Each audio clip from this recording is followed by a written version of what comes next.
Hello guys, welcome back to the channel and welcome to a sort of series that I started last year, which was giving you 10 recommendations for the month.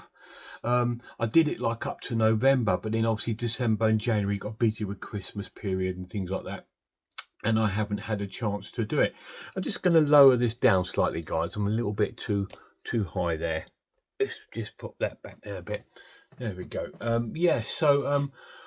I'm going to sort of carry on. So I'm going to give you 10 horror movie recommendations for the month of February.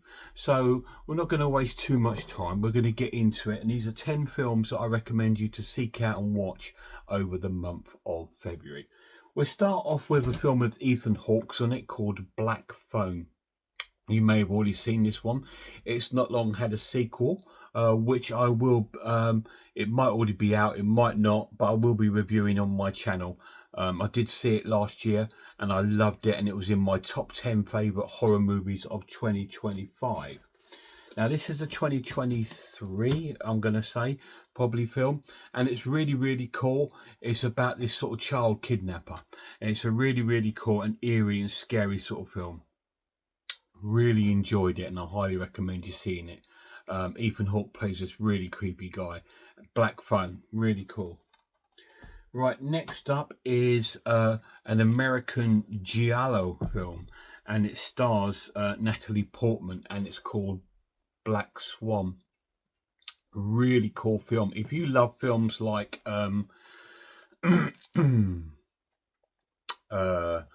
Stage Fright, the one I reviewed not so long ago was very similar to it. It was a giallo. I'm trying to remember what it was called.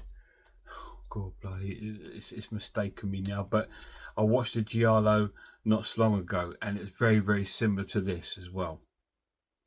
But this is a fantastic giallo based on a dance school. I guess superior to a point, but this is not as gruesome or as supernatural as that. It's about a couple of dancers that are sort of like eagering for the attention of a male, and this sort of and a part in this in the famous sort of play, and bad things sort of happen along the way. It's a really, really cool film. It's great to see this Natalie Portman in this cool sort of film. I wish she kind of done more, because she was fantastic in this. So Black Swan, I highly recommend. Really cool. Creature feature now from the UK, way back in the 60s or 50s, I believe, and I'm going to go with Gorgo, which is a British or Irish version of Godzilla. It is a British horror film based in Ireland about this creature that they've unearthed from the bottom of the sea by mistake, and it's come to destroy them, and all this sort of wonderful, wonderful thing. And it plays out like the very early sort of Showa Godzillas. Really cool film.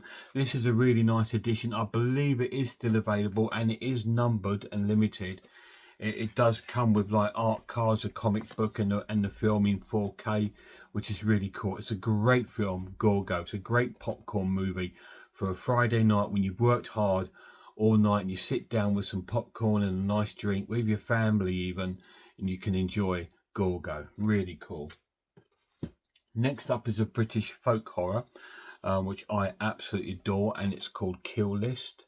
It's about these two guys who are criminals, they're crooks, and their wives have got involved with some sort of a cult, and the story sort of unfolds while they're trying to do their crime. They're noticing all their wives being a bit weird and different around them, and it comes to a very sort of a dramatic ending. It's really, really cool. It's a real cool sort of like because they're like I think they've been employed to go and do an assassination on someone, and it just turns into like a horror film, and it's absolutely wonderful. Kill List is brilliant. It's a few years old now. We really need Second Sight to pick this up and give a good release to it. This I've had for years. This is just released by Studio Canal. Even Studio Canal could do a 4K version of it. It'd be great if they're actually give this film a bit of love, because it's fantastic. Kill List. Next one, we're off to Sweden from my favourite vampire film of all time, and it's Let the Right One In. Fantastic film about a young lad living in this apartments with his mother, and he's been bullied at school by these kids, and he's got a new neighbour that moves in, and it's a young girl, we think at the time, with her assistant, and it turns out she's a vampire, and the relationship bonds between them, and it's such a sort of really great love story with lots of horror going on in between as he discovers that she's a vampire. It's an amazing film. Let the Right One In. It's my favourite vampire film. Incredible. Amazing soundtrack as well. Next up is a purchase that I got just before Christmas, and I fell in love with the film. It's a Hammer film, and it's The Horror of Frankenstein.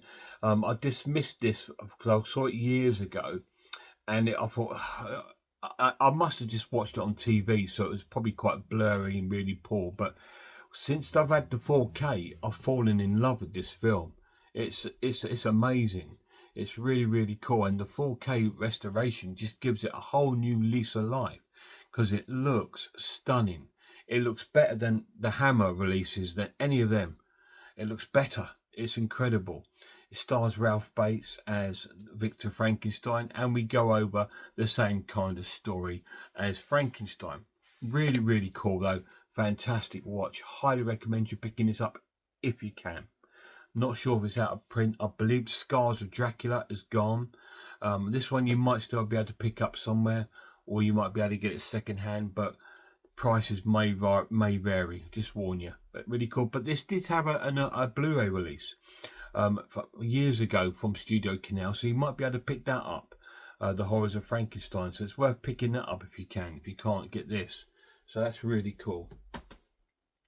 And next up, I've got a prequel to a franchise, the Hannibal Lecter franchise. I've got the prequel, Manhunter. I highly recommend. This is a bit similar to Silence of the Lambs. It's about a serial killer that's out doing his kills, and he's been our detective, who's kind of like a psychologist who sees things in his mind, how he can see pretty much through the killer's eyes how he did it, where he viewed it from. So the police use him quite a lot, a bit like Cracker. They can use him to do sort of certain things because of his skills. And he recruits and gets some help from Hannibal Lecter, who's already in prison, and he sort of gets him to help him try and find this serial killer. It's a great film. Really, really cool. Manhunter, really cool. Love it. Awesome film. We've got 3 more recommendations left to go. This one was in my top 10 films of the year of 2024, and it's Out of Darkness. So yeah, it's a couple of years old now. Really cool. Another British horror film, based in, I think, in the sort of like Isles of Scotland area, where it's set in sort of caveman time, or the Stone Age sort of time, or even the Iron Age, before man had developed into towns. And we've got this small little tribe fighting to survive. They've arrived on this sort of place, and they hear things at night that seems to be creeping them out like a creature, and it's about their fight for survival. It's amazing. Incredible film. I think it was my second or third favourite film of 2024. Out of the Darkness. Fantastic. A bit of a gore one now, because I thought I'm trying to put a bit of everything for everyone in there. So I've got a gore one next. So we're going to New Zealand with Peter Jackson's Brain Dead. This is the Blu-ray release, which I bought from an import company called Retro Films. This isn't English, I think it's Spanish, but it's great to have it on Blu-ray, because I've only had a sort of like a very challenged DVD version. So it's a really cool film about this creature that these guys find, and they take it to a zoo, and the main character's mother gets scratched at the zoo, and she turns into this zombie-like, and other people get infected by it, and he's falling in love with a young woman. It's a comedy horror, but it's really, really cool, and it's extremely gory. So if you've got a strong stomach, Brain Dead is really, really cool. It might put you off porridge for life though. And last but not least is an absolute classic from the 1970s, starring Anthony Hopkins, and it's Magic, about a ventriloquist who has this doll that seems to have taken over him, and you sort of vary. Here we go. Look. Who's controlling who? That sort of film, and it ultimately turns him to make murder. So it's a really, really cool film. Absolutely love Magic. Amazing film. Great cast, great acting, incredible eerie horror. So there you are, guys. There's 10 recommendations for you for February. We have Magic. We have Brain Dead. We have Out of Darkness. Fantastic, guys. Manhunter. The Horror of Frankenstein. Let the Right One In. Incredible film. Kill List. Gorgo. American Giallo, Black Swan, and Black Phone. So a bit of a black month there, isn't it? But there we go. There's 10 for you to try and dig out and watch over the month of February. I'll come back with some more for you in March. I don't think about these. What I tend to do, I go to my shelves and I go that, and I just pick. And sometimes, like when I picked out Black Phone, the other film came out with me, so I had 2 there. I thought, okay, well, they're both there, and that's how I do it, because I love pretty much all my movies. So if I pulled them out, I'm recommending because they're great films. But check out some horror channels for me. Check out Horror Hands, he seems to be back with us. Check out Horror Geek. Check out Skin Crawler, Sammy G's World of Cinema, Mondo Chekovich. Check out Cat Watches Horror Movies, and Grumpy Andrew's Horror House. And a massive shout out to my lad. Till next time, look after yourselves, look after one another, and I really hope I'll see you all soon.